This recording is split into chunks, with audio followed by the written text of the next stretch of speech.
I did everything I was supposed to do, and I still felt this void. I still felt unfulfilled. I still felt empty.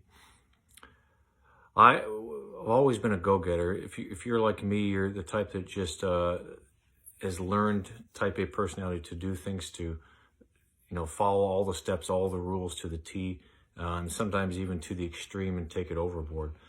But it was very hard for me to admit, no matter all these things I was doing in my faith and religion, I still felt empty. I still felt a void. I was supposed to do my own teaching. I was supposed to keep the commandments. I was supposed to read my scriptures. I was supposed to pray. And I did those things to the T for years. But it took a lot of courage for me to actually come to the point and recognize that there's still an emptiness. There's still a void. There's still this sense of disillusionment, like something was missing. And religion wasn't filling that void. My faith wasn't filling that void. No matter how many times I went to church or how much extra service I did, I still felt this just deep ache and emptiness. And what I recognized and realized is, this religion that I had given my heart and soul to, it helped me for a while. It helped me get to a place and to a point in my journey as an individual, and it helped me feel a sense of self-worth. But it came to the point where it no longer served me.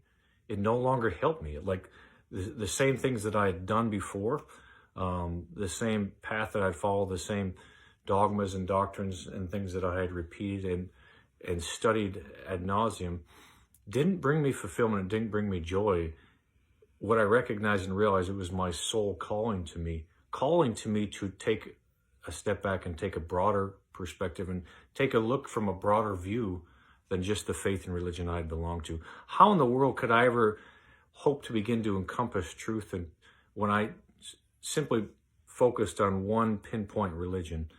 And in as much as the religion I grew up in taught me that their way was the only way and that they encompassed all truth, it was really just verbiage and dogma, much more restrictive. The more I took a step back, I realized it was much more restrictive, much more limiting, much more, constraining than I had really wanted to admit and recognize initially. So if you feel this emptiness, if you feel a sense of void, if you're like me and you've been this go-getter your whole life, and you still feel like something's missing, there's a void, there's an emptiness, there's a hunger, there's an urge for something more, you are absolutely not alone.